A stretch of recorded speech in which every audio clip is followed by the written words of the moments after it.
Today we're going to be joined by Dr Sabrina Mittermeier, who's going to be talking about EuroDisney, its development, well, its opening, and the theme park public.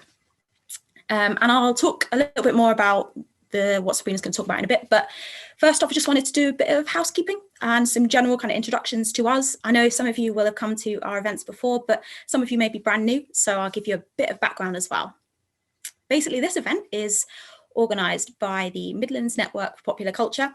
We are a network dedicated to uniting scholars of popular culture with an emphasis on postgrads and early career researchers, but especially given the pandemic and kind of wanting to be accessible to all, we really are welcome to everyone, so especially regardless of geography. At the moment, things are a bit meaningless in terms of geography with everything being online. So we've kind of moved out of the Midlands of the UK and obviously we welcome everyone to these events.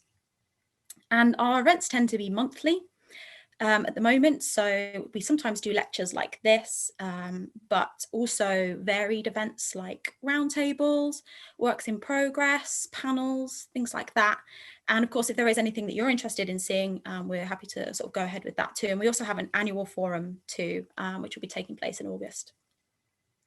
If you did want to keep up with us, you can check our website, and we upload the recordings of this to our website. I'll just put that in the chat for you all. So that's our website there. So in addition to kind of uploading recordings, we accept publications for there as well. So things like essays, reviews, blog posts, things like that. If you wanted to get anything published, just let us know. You can post in the chat. You can also join the network as well if you want. You don't have to be in the Midlands to join the network. It's free and you can join through the website. And if you want to get a newsletter that tells you about all of our upcoming events, and you get a little bio on our website as well. If you wanted to look us up on social media, you can check us out. Our handle is @MidsPopCulture. I'll put that in the chat as well for you. We're particularly active on Twitter, so do feel free to engage with us there. In fact, if you wanted to engage during this talk, you're more than welcome to. We do have a special hashtag that Sabrina came up with. So if you want to ask questions or, you know, kind of participate on Twitter, you can use the hashtag Cultural Chernobyl. Just pop that in the chat there for you. So yeah, please feel free to use that if you like. But just before we get on to Sabrina, I'll stop rambling. My name's Cassie. I'm an events manager for the network and I'll be chairing the panel. So obviously me talking here, haven't just intervened, haven't just taken over. But I'm really excited about this one because one of my interests is in theme parks. So I'm really grateful to Sabrina for coming to talk about this. I've written about the Harry Potter theme parks before and I've been to Disneyland loads and I teach on a Disney module. So really excited for this and for her book, which is kind of behind me. So yes, that's me. We've also got Reese here and Jay and Lucy as well, who may be waving right now. So they're here as well, who can help you if you have any questions. And so we'll get on with Sabrina's talk in a second. So basically what will happen is Sabrina will talk for about 40 minutes. Then we'll give a 5-minute break. And in that break, you can type your questions in the chat. So you can type them in the chat while she's talking as well, if you like, but you can use that time to think of a question if you like, or, you know, go get a cup of tea, whatever you prefer. And then we'll have a Q&A. So yeah, and and another thing, if you would like to speak out loud your question to Sabrina, that's totally cool. Just if you let us know when you type your question, because otherwise we'll assume that you're a bit shy and we'll read it for you just so we don't put you on the spot. So let us know if you'd like to speak out loud, and obviously in the Q&A, if we get a bit of a conversation going, you know, we can just have a chat. It's all good. But anyway, without further ado, Sabrina, who is here on the day of her COVID vaccination, which is awesome, an everyday hero. I'll give you Sabrina's bio. I'm sure you know her. I'll give you her bio. Sabrina's a postdoc in American cultural history at the University of Kassel, Germany. She is the author of A Cultural History of Disneyland Theme Parks, Middle Class Kingdoms, the co-editor, among other volumes, of Fan Phenomena Disney, The Routledge Handbook to Star Trek, and Fighting for the Future, Essays on Star Trek Discovery. Her works also appeared in the Journal of Popular Culture, Queer Studies in Media and Popular Culture, and many other edited collections and journals. And her abstract for you is what I will leave you with. So the title of her paper, for her presentation, is A Cultural Chernobyl, ? EuroDisney and the Theme Park Public. When the first Disneyland opened its doors in 1955, it reinvented the American amusement park and transformed the travel, tourism, and entertainment industries forever. Now a global vacation empire, the original park in Anaheim, California, has been joined by massive complexes in Florida, Tokyo, Paris, Hong Kong, and Shanghai. The opening of Disneyland Paris in 1992, then called EuroDisney, famously irked French intellectual elites and sparked controversy after controversy. Declared a failure by many, it has, however, persevered and is about to celebrate its 30th anniversary. This talk will dive into the history of the troubled beginnings of the park and the historical and cultural context it opened in, dispelling many a myth along the way. And without further ado, I will hand you over to Sabrina. Great, thank you. I will immediately jump to my slides here. So how that works. Right, so I will, this, as you can probably guess, is directly based on my book that was just published. So this is a whole chapter in my book that spans about 50 pages, and I'm trying my best to sort of sum up some of the ideas I put forth there in the time we have today. And obviously there's a lot more to be said about this, which I'm sure some of which we can talk about in the Q&A. The title, A Cultural Chernobyl, will present itself very soon to you, and why I chose that, who said that, and how we got there. So, however, to begin with, for those of you that don't know, and I mean, Casey just told you that in my abstract, there are several Disney theme parks around the world, not just the ones in the United States. It all started with Disneyland in Anaheim, California in 1955. The second park, or even full resort rather, that opened was Walt Disney World in Orlando, Florida in 1971. The first international theme park was actually Tokyo Disneyland in 83. And then EuroDisney followed in 92. So this is what we're focusing on today. And since Hong Kong Disneyland has opened in 2005, and most recently Shanghai Disneyland in 2016. And obviously, if you have questions about any of these, we can also talk about them in the Q&A.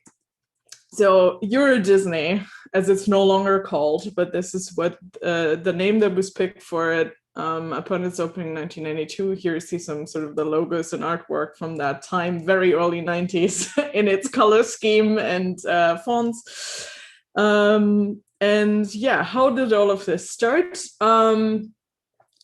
When they were planning EuroDisney, when the Walt Disney Company was planning the theme park, it was really in sort of a threshold of was changing internally with the company, because after, I mean, Walt Disney had already passed away in the late 1960s, but since then it had been in the hands of first his nephew and some other long-term officials that happened with the company for a while. But it started to really slowly transition away from this family business after, and it had become this, you know, it got close to becoming the conglomerate it is today by the early 90s. And there had just been a new CEO, and I think he's still the most infamous Disney CEO, Michael Eisner, who was actually directly succeeded by the almost still current CEO, Bob Iger, who only just resigned. And Michael Eisner had come from Paramount Studios at the time. And he, even though he, you know, not everyone liked him, he was very instrumental in putting forward the company in the way it is today, including sort of in the animation business. The Disney, so-called Disney Renaissance also happens under his leadership. So the park in Paris really is part of his idea for the company at the time. This all starts before him, though. So the idea that they want to open a park in Europe comes up in around 84. This is the first time they're doing evaluations. And soon there's sort of a choice between Spain and France for where they want to build the park. Spain obviously has much warmer climate than France, but France has the better infrastructure. Also, some of the sites they were evaluating in Spain would have placed the park as sort of a cul-de-sac, so it wouldn't have been very easy to reach. And a lot of the tourism to Spain really is only in the summer, whereas Paris is visited more year-round. There's sort of a rumor that they actually decided very early on in Paris, but did not tell that to the French and Spanish governments to sort of put them into a bidding war with each other. And because of this heated bidding war, because both governments really wanted Disney to build in their countries, Disney ended up with a massive deal. Like, they came out really well with this. They didn't invest a lot of money comparatively to what then the French government actually invested. And finally, they chose Marne-la-Vallée, just outside of Paris. You can get there with trains. The Eurostar had also just opened, so all of this sort of made it a very attractive destination. France was also obviously central sort of through Western Europe. When Western Europe was really the market for it, you have to think about the fact that this is before the fall of the Berlin Wall. So for the longest time, they didn't actually care about Eastern European visitors. When the wall came down, they started to care about that more. But sort of a lot of Western European countries had long been a big market for Disney, but in particular Germany and France and the UK, obviously. But they were just about to sign a contract finally with the French government on March 16, 1986. Then the premier was Fabius, and he lost the election literally the day before they were about to sign the contracts, and he was no longer in charge, and he couldn't sign the contract. So this is sort of a foreshadowing of some of the problems that the park would face later on as well. So it took them another year to actually finalize all of this because of it. Because they had to renegotiate with Jacques Chirac. But in the end, they succeeded and they struck a deal. So the first thing I'm going to talk about here now is sort of the design for the park, because this is obviously the earliest stages of it before I go more to the reactions to it and some of those controversies I keep hinting at. The idea really was, what are they going to sell to a European audience? Interestingly, in some of the early quotes, they were also immediately calling back not as much to the US parks, but also to Tokyo that had opened in 1983. And Tony Baxter, who was the Imagineer that was in charge of designing the park. So if you don't know, Imagineers are the Imagineers is the official term for Disney's theme park designers. He was with the company for a while. He had developed some sort of very popular attractions already, so he was just put in charge. And he said, we can't just transplant Tokyo Disneyland to Paris. And he made a big point of the fact that they're building a resort next to one of the most sophisticated cultured cities in the world, and we're going to be competing with the great art and architecture of Europe. We have to do something unique. So they were very cautious about the fact that, well, they're in France, and especially if they're designing a castle in France, and for your Western European audiences, what is that going to look like? You can obviously see Sleeping Beauty Castle as it stands in Disneyland Paris on this picture. So what was really interesting about this was, were they really aiming to build a European Disneyland, or is there even such a thing? What would that look like if you would Europeanize the design for Disneyland? And this is a question they dealt with for a long time, because especially the French government then that they were dealing with had stipulated a clause in their contract that the park was supposed to be sensitive to the culture of Western Europe, and particularly, obviously, to the French culture. And if you sort of read up on some of the academic literature of the park until now, a lot of the scholars focus on this idea of, is this European enough? Is this French? Is this American? What's happening with that? So that's a kind of a central question with all of this. My argument for it is, and without going into too much detail on this today, that They did a bit of localization, which is the strategy they've used with all their international parks. So they do try to appeal to the local audiences. Obviously, they have to a certain degree, but they mostly do so on a level of, for example, what food is being offered, these kinds of changes rather than the actual design. And if you look at the design of the park, my argument is it's really sort of an upscale version of Anaheim. You can see that in some of the choices for the attractions, for instance. But when they were trying to sell that marketing-wise to the French government, but also to the French public, they always kept stressing just how European the park is. So if you look at the park, the layout for Disneyland Paris basically follows the same layout that all the other parks roughly follow. Shanghai has started to deviate from that. All the other ones have the same sort of idea. So the first area you walk into, if you walk into Disneyland in the US, but also in Paris, is Main Street USA. That's an area themed to turn of the century, small town America, as it never really was. And you can see some pictures here. And obviously the sort of focal point for this is always also the castle, which actually clashes with the design for Main Street USA. And yet it's sort of become this very, popular iconography. So actually, when they started to design the park, there had been a different proposal for this. They said that we don't want to do small town America because it is France. So they had wanted to do this completely different and actually theme it to the Roaring Twenties.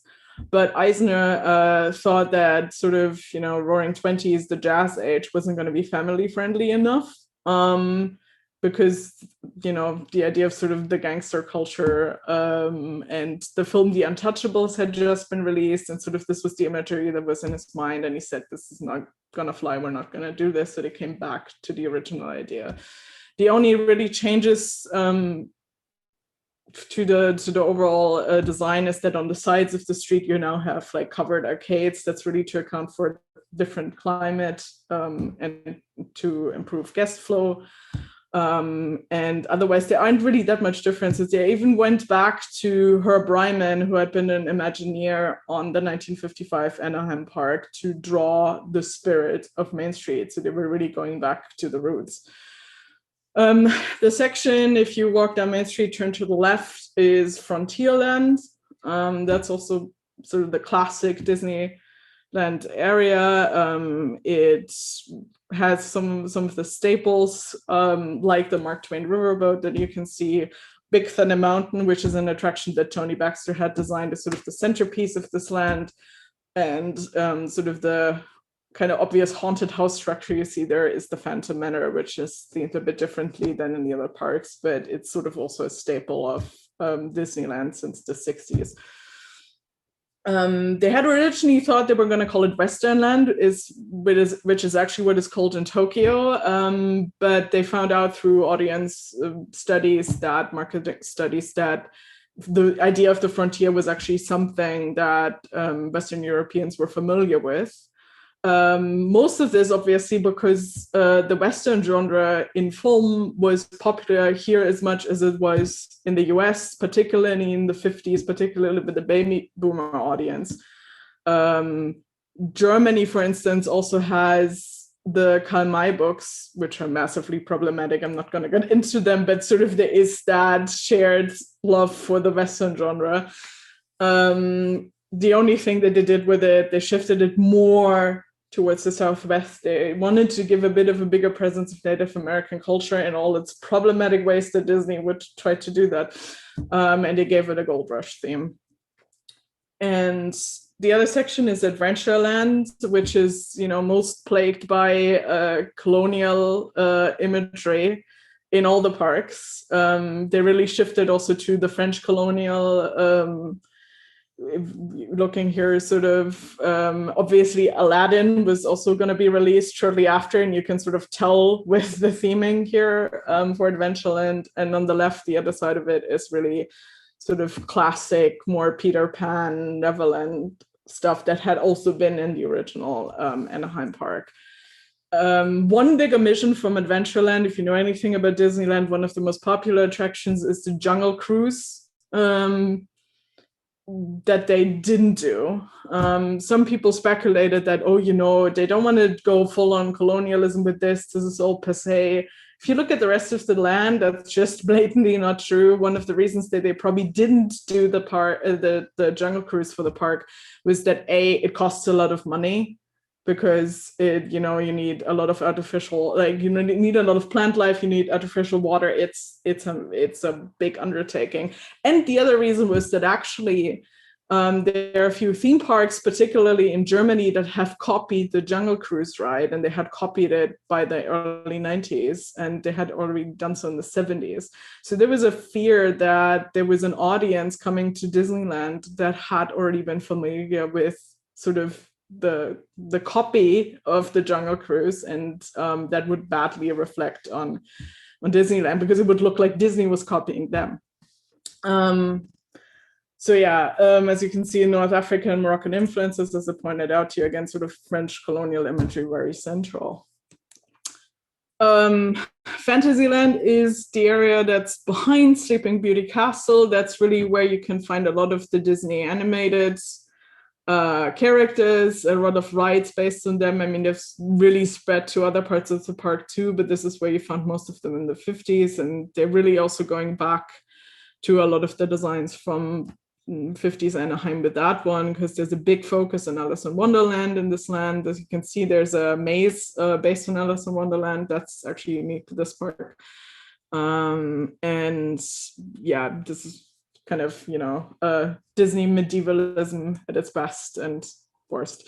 So it was marketed, interestingly enough. So again, they were always trying to position the park as, this is European, this is for you guys. They marketed it as a homecoming of the European fairy tales, because obviously all the popular Disney animated films are actually based on European fairy tales. They actually also grouped the attractions according to the country they come from. So you would find Mr. Toad next to Peter Pan, and so on. But again, sort of the layout of it is very similar to Anaheim. The only real change, at least in naming they made, was that they called the area to the east of the park Discoveryland rather than Tomorrowland. But this was a development that also had less to do with French audiences and more with the fact that the idea of sort of utopian futures had really gone out of style by the early 90s. In the 50s, you could sell people on this great, big, beautiful tomorrow of the future. And by the early 90s, it was sort of passé. So what they really did with this, and they also incorporated those changes to the other parks slowly, was to go for the idea of retro futures. So they really went for Jules Verne with this, which they obviously could sell as French. But, if you go back to 50s Anaheim, again, lots of Jules Verne. And so yeah, and the dirigible you see there is actually from a film from the 70s that never really made it big at all. But Tony Baxter had once designed attractions for the Anaheim park and never used this design, so they made it to Paris later. The only unique attraction for the whole park that was also supposed to speak to French culture was a film called Le Visinarium, or it was a 360-degree theater you could walk into. I have vague memories of this myself, about time travel, and that also involved Jules Verne. And however, the attraction also was later transferred to Florida, so it didn't even remain unique to Paris. It also went to Tokyo. It has closed everywhere since, which is a bit of a shame, because at least in the US, Robin Williams was voicing one of the main characters for it. That's what I remember, at least from my childhood.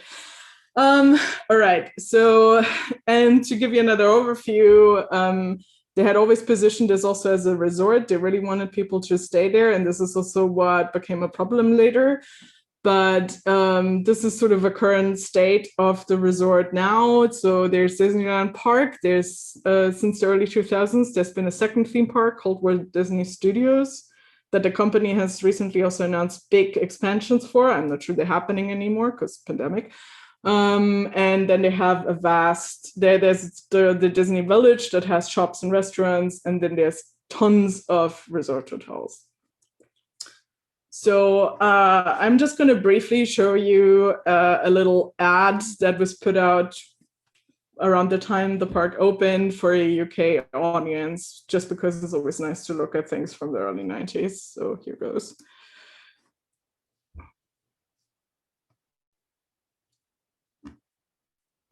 Disneyland has come to Europe. A new world of holiday dreams.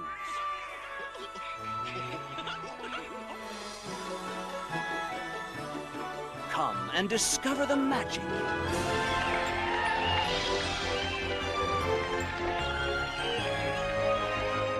Let's go!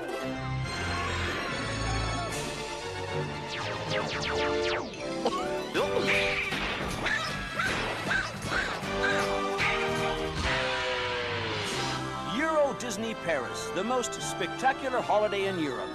Call this number now for your free brochure or hotel reservations. All right. Also, if you're wondering why Michael Jackson is there, we can also talk about that later. So yeah, now let's talk about what was actually the problem with all of this, and why this talk is called a cultural Chernobyl, because not everyone was that happy about the park being built outside of Paris. I have some headlines here from newspapers at a time that called it Eurodisappointing. They were really good with puns back then.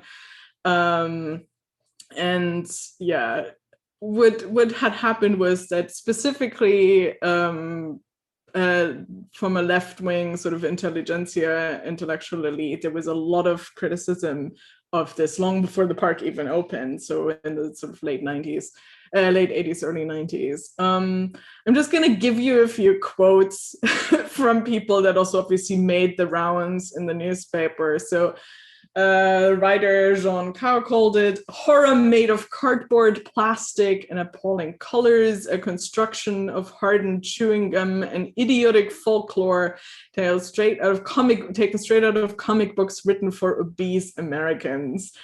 More nationalist, somebody also referred to it as a black stain on the soul of France, and the mother cell of an American virus that would taint the blood of French culture.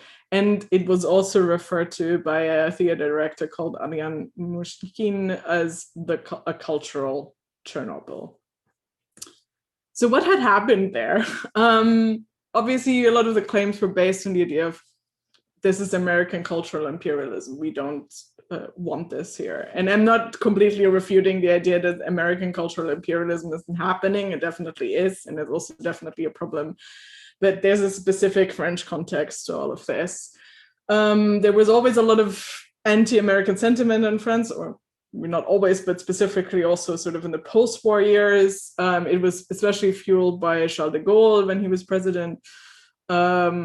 But actually, sort of through the 80s, when Disney was planning all of this, it had lost a bit of relevance. So there's a lot of coverage at the time in newspapers, French newspapers, who say, well, you know, sort of the anti-American stuff is kind of passé. Actually, Ronald Reagan was really popular with a lot of people in France because he had battled stagflation, which had global impact, obviously.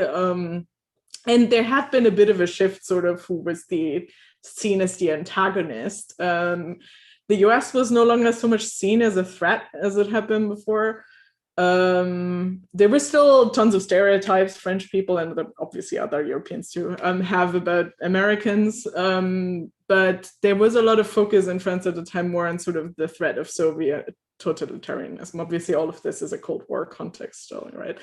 So, and what they, however, clashed over, there's sort of a different understanding of culture in many ways, I think, between Western European, particularly also French, or at least elite sentiment, is to see culture as a service, not as a product. And obviously the idea of Americans seeing culture very much as a product you can sell. So there was a lot of skepticism, mostly about mass and pop culture. And by the time Disneyland Paris, or EuroDisney back then, was about to open, there was suddenly a big wave again of French nationalism. So while it had sort of tapered off in the 80s, with everything I just said, after the Berlin Wall came down, not just in France, but also particularly there, nationalist sentiment came back up, because obviously after that there were efforts towards the EU, there were other supranational agreements, globalization suddenly became the massive buzzword that, you know, also was sort of a bogeyman, and there was a lot of fear spread of like homogenization of culture, and obviously that like there was just a lot of sort of nativist nationalist thought again. You can also see that in some of the government decisions that were being made. There were quotas put in place for how much French music was supposed to be played on the radio, how much French content was supposed to be on television. Even there was even efforts to counteract sort of the influence of the English language on the French language. So French still have their own words for computer and all of that. But interestingly enough, when sort of surveys were done with the French population at the time, whether or not they were in favor of EuroDisney, it was actually 86% positive. So largely sort of popular sentiment was kind of different from what you could see in government decisions and in some of the media coverage. And because they're never shy with words about all of this, there was also another scandal quickly dubbed the Mauschwitz scandal by the French press, which had to do with labor in the park. So there had been a very high unemployment rate in France in the late 80s, early 90s, which is also why the government was also so keen to build this, and probably also why there was popular approval of it, because the park would bring a lot of business and a lot of jobs, especially sort of service jobs. And however, quickly sort of Disney's infamous training standards clashed with the French Code du Travail. So I don't know if you know, but Disney cast members have to follow sort of strict rules about what their hair is looking like, what they're allowed to do with their nails. This has just shifted, so this just got a lot more liberal, but back then it was very strict. It also goes back to the 50s. They also clashed over working hours, because obviously the way the service industry functions in the US is vastly different than from what it's like in a lot of European countries. So work hours are different, salaries different. Actually, the pay was pretty good at the time. That mostly had to do with currency conversion. So compared to what you were owning in service in France, if Disney was actually paying pretty well, not because Disney is paying well, they're usually paying really shit, but at that point, it was sort of because of the conversion. And there were cultural barriers also to the idea of performative labor. So usually cast members in the park are encouraged to be very courteous, to smile, to basically play a role. That's also why they're called cast members. And that also really clashed with Western European and specifically French culture. And because the cast members were so unhappy in the early days of the park, there was a lot of subversive behavior of cast members that obviously also hurt the park. And French unions, like the cast members started to unionize, and that sort of mellowed it out, and they argued for better working conditions. But that was also a big wave of criticism at the time, sort of right before opening and just at the time of opening. So all of this obviously resulted in particularly negative press for a long time. There's some scholarly work done that studied sort of also comparatively between Western European countries and the American press at the time, and they found that there was a particularly negative French press as well. It was a bit more subdued in other European countries than the US. What was really interesting to me also was that the coverage was that didn't always match up between sort of the feuilleton covering it, so the culture section, versus the finances section. Because actually when the park opened, the attendance numbers for the park were really, really good. But if you read the feuilleton, they were claiming people hate it. They're not coming to the park and it's not doing well. But actually financially, very early on, it was doing really well. There were 7 million visitors between April and September 1992, which was very much in line with what Disney had projected. So the reasons were really elsewhere. One reason I found was that what they were trying to do with this idea of EuroDisney was actually sort of misplaced. A lot of the American marketing people sort of fell for the idea that there was a unified idea of Europe. Obviously, that had to do with all of these discussions around the European Union at the time and all of that. But if you ask most people on the street, they wouldn't have said they felt particularly European. Like, what does that even mean? But that's how they were positioning it. If you ask people, most of them connected the euro to, well, currency, finances, all of these agreements, nothing like shared culture-wise. And a recession had set in, and I'm going to come back to it. There were these discussions about the Treaty of Maastricht, about the general agreement on tariffs and trade, had really actually led to a mostly negative sentiment of Europe in a lot of public discourse. This is also one of the reasons why a bit later, when all of the first woes were over, one of the efforts that they made was renaming it to Disneyland Paris on October 1st, 1994. And that's obviously what it's called ever since. That also appealed more to the French because it was a really sort of, their park. It was a Paris park and not just a big European thing. So key also really to some of the problems they had getting people through the door after the first few months was that there was a financial crisis affecting Europe. So what that then led to was that the people that would still be able to come also spent a lot less in the park than they expected. So there was a lot less so-called secondary spending. People would maybe get a ticket and go in, but they would bring their own food. They would not buy a lot of merchandise. So a lot of stuff that Disney banks on when they're financing these parks. Because of the recession, exchange rates between currencies, again, look, this is before the euro, soared after 1992. So for a while, it was, for instance, actually cheaper for visitors from the UK to go to Walt Disney World in Florida than it was to go to Disneyland Paris. And all those hotels that I showed you that they built there, they had been there from day one. And one of the genius plans that they had was actually, we're building them ourselves, but we're selling them off to a third party and make back money. But because there was a recession, they couldn't do this. So they were sitting on massively high operation costs at very low occupancy for their hotels. They also kind of flipped marketing a bit. So marketing was not tailored to individual European markets. So again, they were really selling this as, this is Europe, you're all the same, we're going to sell it to you. That obviously didn't work. The vacation habits of Europeans were also miscalculated. They just heard, oh my God, they have so much more vacation days than Americans. But that's not how we travel. Like a lot of people, like Germany has 6 weeks of summer break for school kids. That doesn't mean we spend 6 weeks if they're traveling or going to the same place. So Disneyland Paris is something people do in a weekend or do on a larger trip to France. They're not banking on staying a whole week at Disneyland Paris like they do in Walt Disney World, but this is what they were trying to sell. So I also argue that this is really a failed targeting of the audience Disney is always trying to get, and which is the middle to upper class.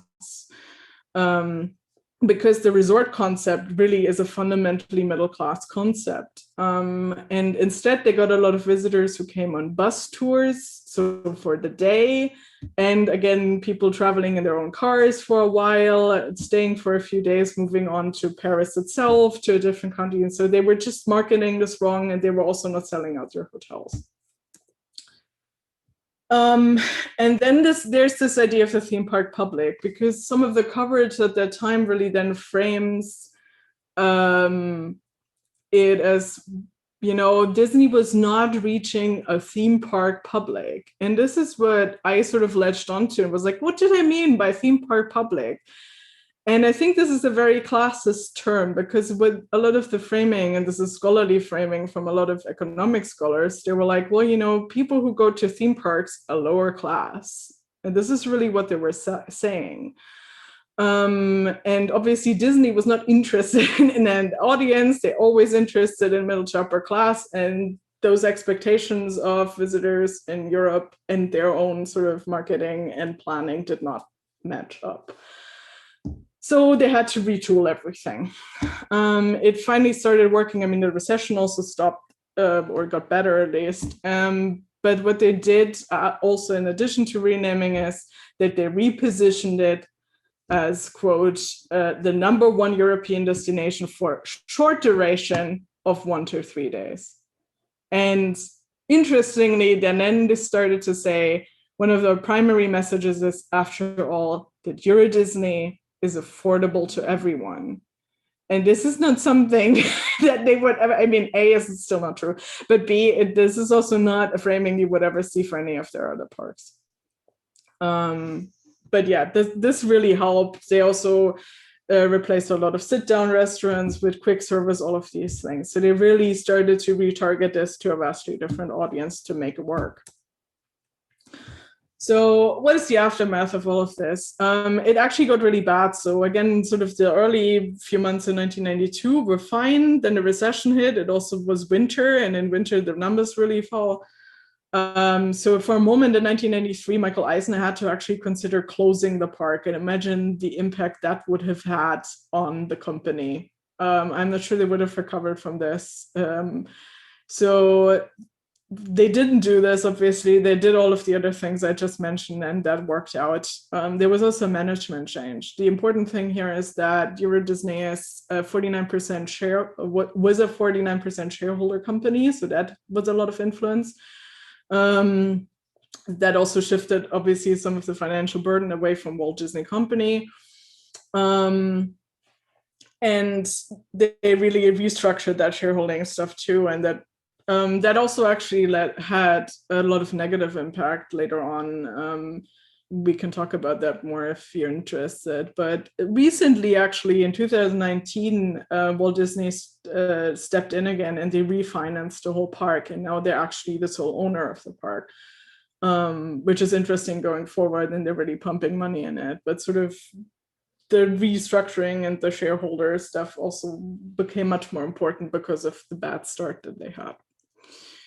So yeah, conclusion-wise, and this is really the thesis, not just for EuroDisney, obviously for me, but also the framing of my whole book on all of these parks, is that they're what I call middle-class kingdoms. So Disney is usually doing well with these parks when they could successfully target a thriving middle class. That's something you can see in post-war US with Anaheim. That's what happened when Tokyo Disney opened. That's what happened when Shanghai Disney opened. And this is sort of where they struggled with EuroDisney. And so my idea also is, like, a lot of people still claim it didn't do well because the French are just too sophisticated for mass culture. That's just not true. Neither are the Germans. We do like that stuff, but it has so many other factors that contributed to it.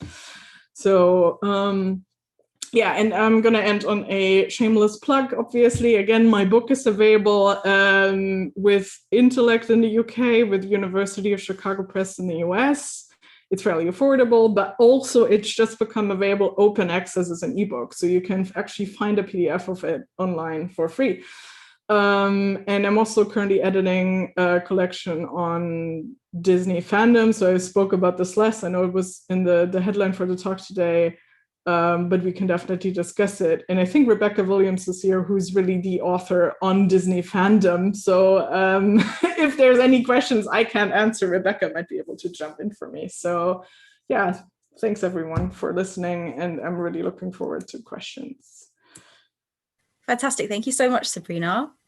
That was a great talk. I really enjoyed that. And I think I've got about 10 questions, so I'm not going to monopolize the time. So All right. I think I'll start asking some of the questions that I've received, and then obviously if anyone else has any questions, you may have been busy refreshing yourselves. So if you do have any questions for Sabrina, please keep them coming, even while we're talking, and we'll get to your questions. But I'll start from the first one that I received, which was from Maria, which is I think it's a question. It ends with a question mark, so I'm going to go for it. Apparently, a German TV equivalent promoting the park started in 1992, coinciding with Disneyland Paris's opening. I actually can't remember that. I only know the ads from watching VHSs back in the day and DVDs, so I'm wondering how actively Disney advertised the park to the larger European audience, or whether it was more word of mouth. Did a lot of advertising. I actually talk less about that in my book because there's one really good monograph on EuroDisney by a guy called Andrew Lansbury, and he has a whole chapter on the advertising of the park in different countries. So if you're interested in reading about that, I can recommend that. For instance, like just speaking from my own memory in Germany as well, like I know the ads were in VHSs, but they weren't every Disney VHS at the time. They were on TV, especially if you were watching Disney afternoon stuff. Like there wasn't a Disney channel back then in Germany, but it was on a channel called Super RTL, and I know that they advertised in the ad breaks for all their cartoons. And I know there was different, and also, and I don't think that's also just, they also did that in other countries, but what Disney has always done is create a television show that has to do with a park. So that's what they did in the 50s in the US. But there was a Disney Club show also in Germany that was hosted by Thomas Gottschalk. If you're German, you know who Thomas Gottschalk is.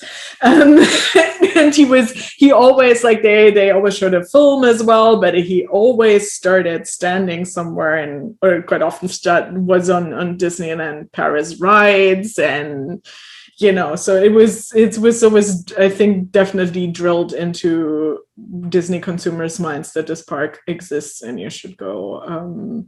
And obviously, like when they finally managed to target sort of European audiences more individual and not just as a blob of Europeans, you could also get specific stuff from your local travel agents catered to your specific country and vacation needs, basically. I was going to ask, actually, because it wasn't the case that at first they weren't very good at working with travel agents, but then... Yeah, no, they sucked. Like, they didn't know that this is how it was done for whatever reason. They were trying to sort of centralize the way they were selling it. And obviously now that's all easier because now you just go on the website and they can do that. But back then you couldn't just do that. So what they really should have done from the beginning is work with local or national travel agencies, and they didn't do that for like the first year or two, so they didn't really reach people the way they should have reached them.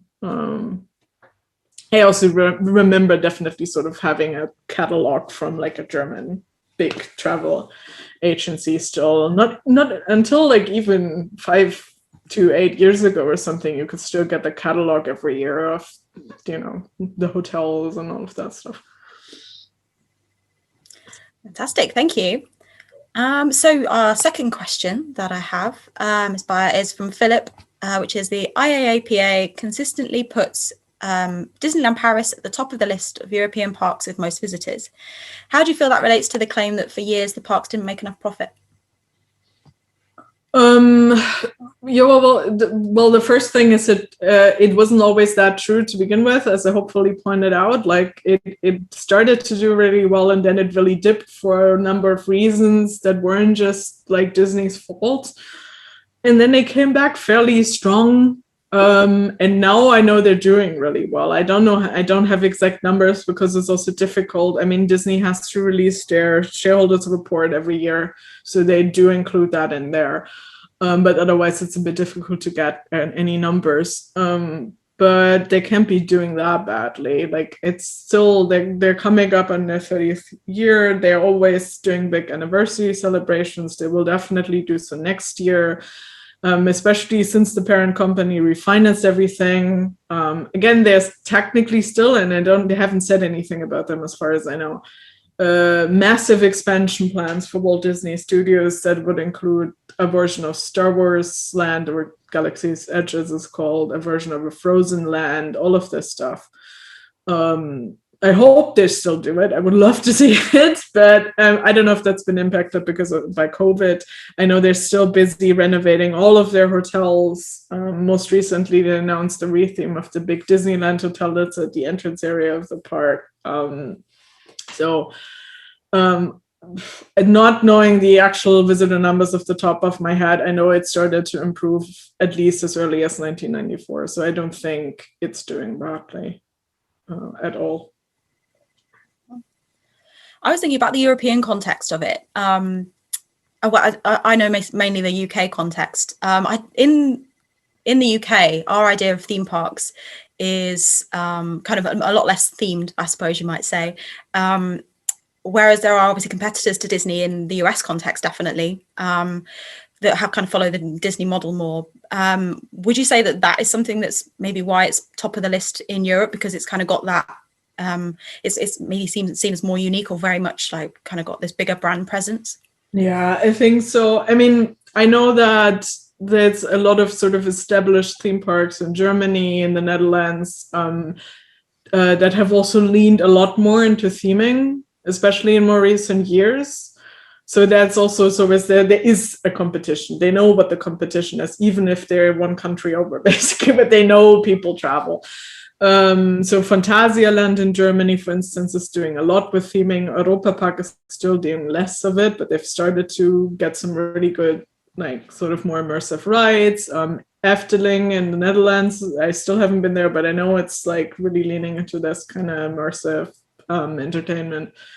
But yeah, I think, I mean, Disney is such a draw always, and what you can see with a lot of sort of the moments of openings with all of these parks, there is a sort of aspirational thing to be able to visit Disneyland that seems to be, I don't want to say global, but like there is always again, if they sort of target a certain middle class or middle to upper class, there is that aspirational moment of, I'm going to Disneyland, and that means I've showed something. At least I did find some stuff that suggests that this was true when Shanghai opened.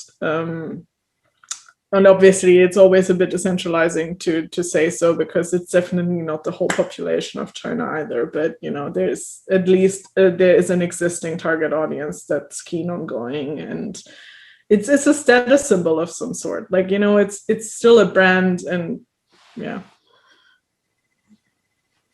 Fantastic, thank you.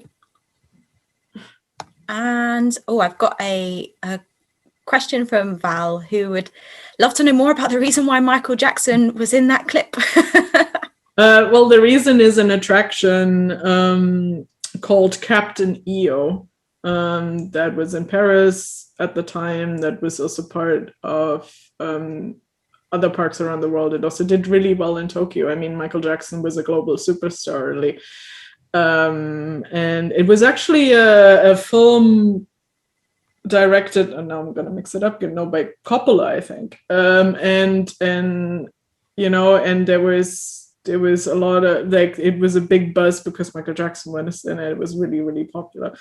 And actually it had closed after a while, sort of because it was a very 90s product. But when Michael Jackson died, it actually reopened in some parts for a while, because there was the nostalgia for it was a film, it was a sort of immersive film experience.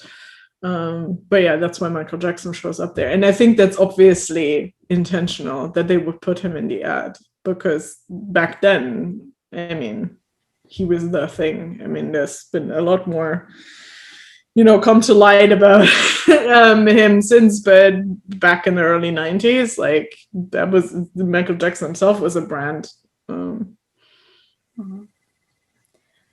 Great. I've got a follow-up. I think it's just a comment from Philip about Efteling. I hope I pronounced that correctly.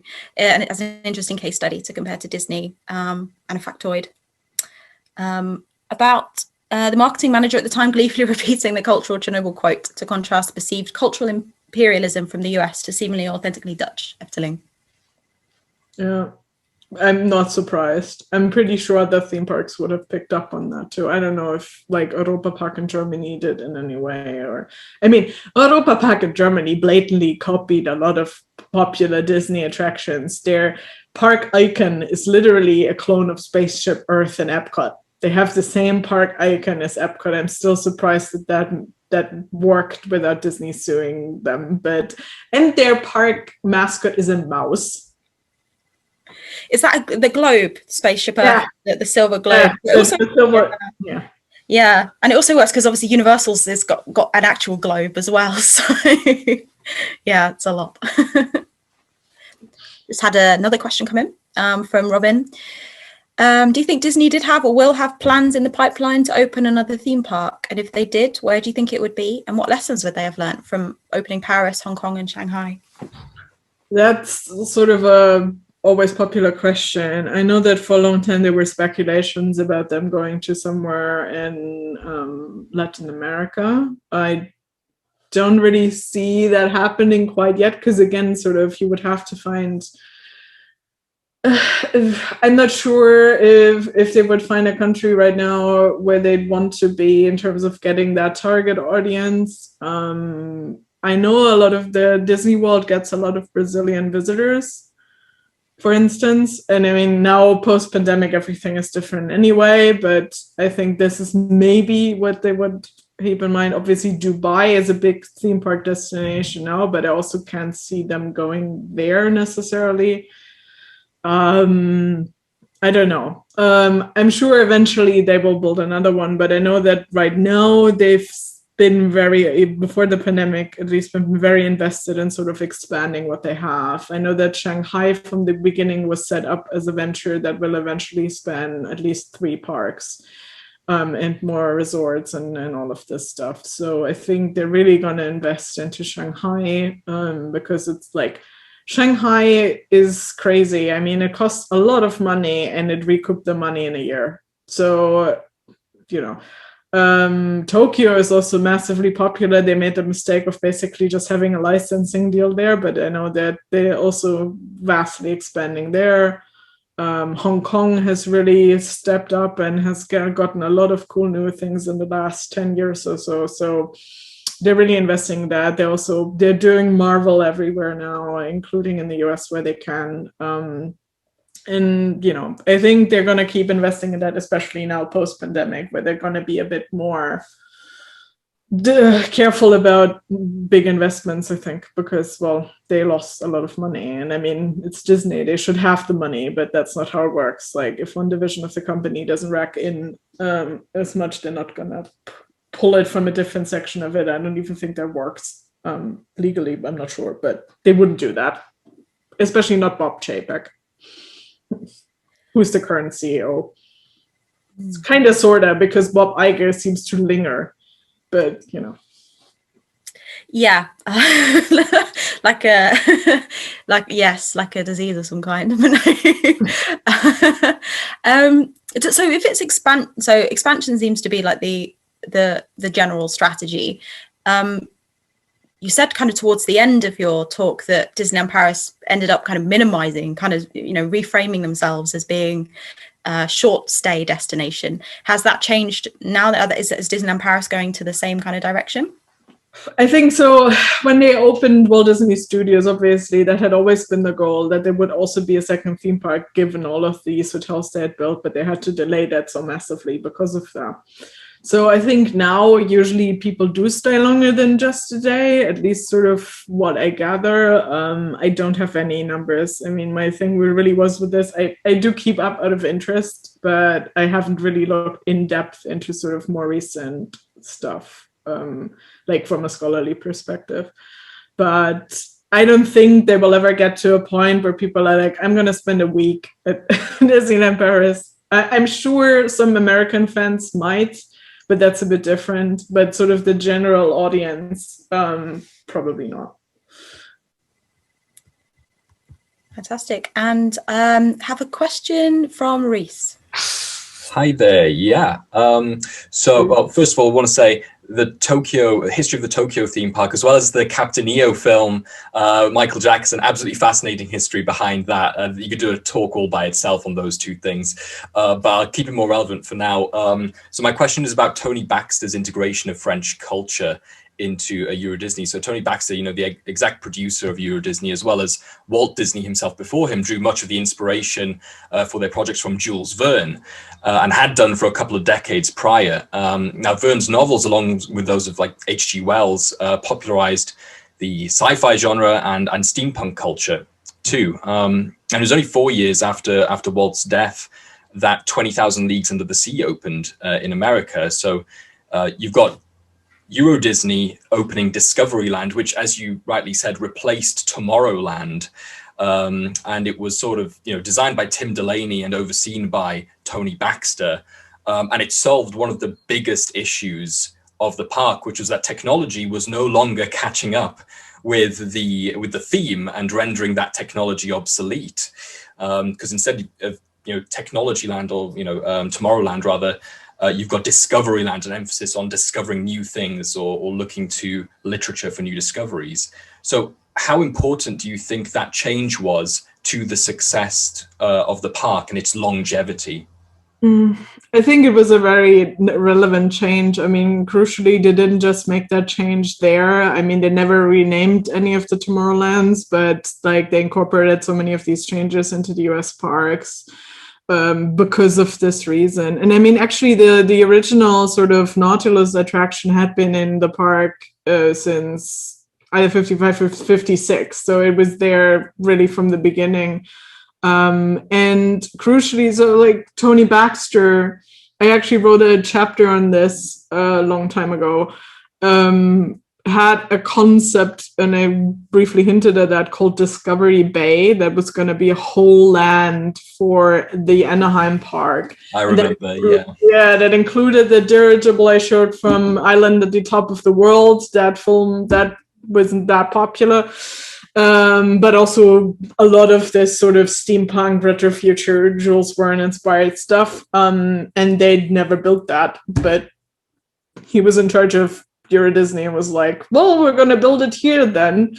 And that's basically what he did. I mean, there's some stuff that obviously was never realized, but you can really tell. And he's obviously nostalgic for like 50s Tomorrowland. And then selling it, and then they sold it geniusly as, this is European.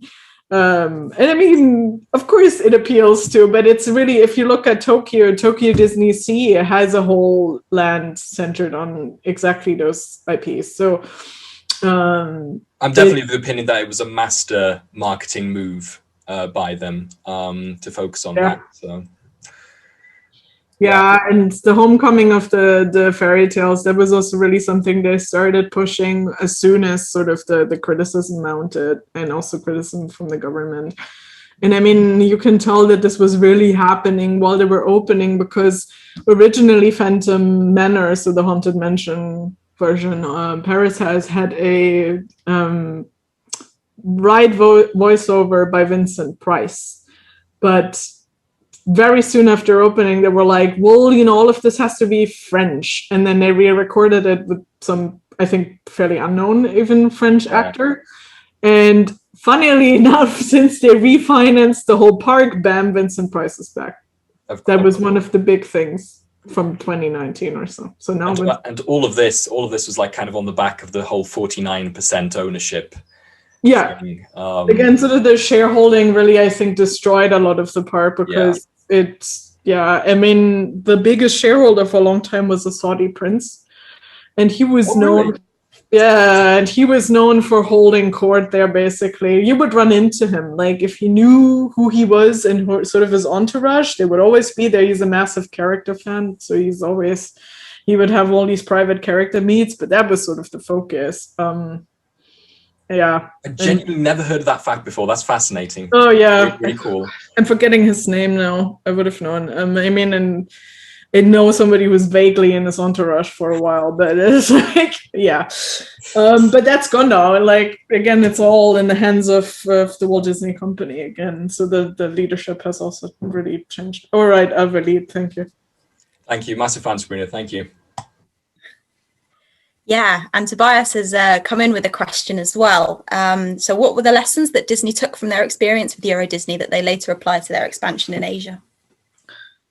I think the first lesson they took when they built Hong Kong Disneyland was they're like, we're not going to invest a lot of money anymore, which was actually the mistake. I think the investment in making the park very lavish was actually always good. The investment in building 1 million hotels, not so much. And I mean, again, they wanted to sell them off, which didn't work, but you know. But when they opened Hong Kong, that park was kind of lackluster, to be honest with you. Like, it was very small. There was hardly anything there. But it's really that you can tell that this was a mistake, because since they started to build that park, they added like 3 new mini lands that are all very cool. They have really cool, immersive, unique attractions there. They're now also building a lot of the Marvel stuff there. And since then, Hong Kong has been doing a lot better. I mean, they also had some other issues with selling to, again, sort of that idea of a lot of people coming in with bus tours and so on, especially from mainland China at the time. But generally, the park is doing better when it's a better product. Who would have thunk? But I think that was sort of the wrong lesson they took away. I think they probably also took away the lesson that even if you're aiming for a resort like Shanghai, then do a multi-year plan. And not start with 5 hotels and a big park. Start with a big park and 2 or 3 hotels, and then gradually add on. You can sort of see that happening now. They, like, the first expansion to Shanghai opened a year after its opening. They're building a Zootopia land now. Again, at some point in the distant future, there will be a second park, but they're also opening a new hotel. Hong Kong has also added on hotels. So I think that sort of gradual development, because then people are also coming back. They're like, there's something new, I'm going to go back. And I think the strategy now is also much more global than it used to be. That certainly has to do with sort of online fandom and them also using online resources to market and so on, because there's definitely, like, I think until 5+ years ago, not a lot of Americans would have been that interested in traveling to all the Asian parks, except for maybe the hardcore fans. But now there's a lot of incentive being built into people going to the parks, because they're also doing like overarching transmedia storytelling with some of their attractions and all of that. So there really seems to be a focus on getting at least a certain part of the fandom to visit all of the parks. Did you want to say a little bit about fandom, since you kind of hinted at it towards the end? Yeah. I mean, again, really, Rebecca Williams has written a brilliant book on Disney Parks fans and their interactions with it. So it's, I mean, I think fandom has really, like, obviously they have always been Disney fans, but I think, like, the sort of my feeling is that they've become a lot more aware of who different groups of fans are. Like, they know they have this hardcore fan base of people that, for instance, also are, and they all have different focuses. Like, there's very different reasons why people go to the parks. They also do a lot of surveys. I don't know if they've always done them, but I know that's been a big focus always. Like, when you leave the park, there's often people there asking if you want to take a survey, for instance, or you can do so online, obviously. And this kind of stuff. I think they're becoming much more aware of sort of the niche targeting for people. They know that there's people who really go to meet characters, and that's not an afterthought for them, but that's something central. And I mean, it's always been a place for Disney to sell intellectual property. Shanghai really it shows that, because they're using Shanghai to blatantly sell a lot of properties that were never officially shown in China, like mainland China. And so, for instance, if you walk into Shanghai, there isn't Main Street USA, there's Mickey Avenue, and it's all the 1930s, 40s shorts. They're really just, trying to sell the complete package of the Disney portfolio there. But I think they're also much like that. The sort of branding and IP stuff has become much more important.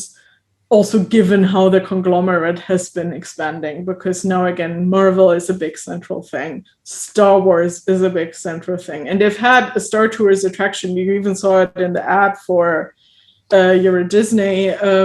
Like they always had a collaboration with George Lucas, but obviously since they bought Lucasfilm, Star Wars is such a big thing for them, and that also expands to the theme parks. I mean, wearing a sweater here that, yeah, as you can probably tell, it has like Disney castles on it, but it also has an X-wing on it. So, you know, this is already telling you something. So I think, I think they're becoming a bit more aware of sort of that they have a very broad fandom that all have very different sort of interests and needs. Yeah, thank you. And yeah, I was going to point out you're dressed the part today with your Disney jumper. I love it. I think we've covered all the questions that we've received. Oh, I've just got another one in direct to me, so I will I'll read it out. So do you still think that those places are, this is from Dina, by the way, do you still think that those places are somehow magical? Does all this knowledge regarding the background of Disney affect your passion towards Disney? I'm a huge Disney fan since I was very little. I know a lot about it, so that's why I'm asking. It's a conflict indeed. Thank you, from Croatia. Again, I'm sitting here in this sweater.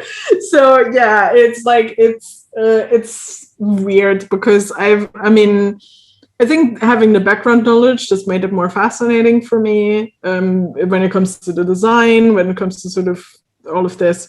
Obviously, I've become much more acutely aware of a lot of the problems they have, especially when it comes to racism, whether that's in the design of the parks or their fans. I know that they're actually, like, specifically in the past year, there have been noticeable steps towards dealing with some of this. I don't think they're ever going to manage to undo a lot of what's really problematic about, for instance, all the colonial imagery I pointed out.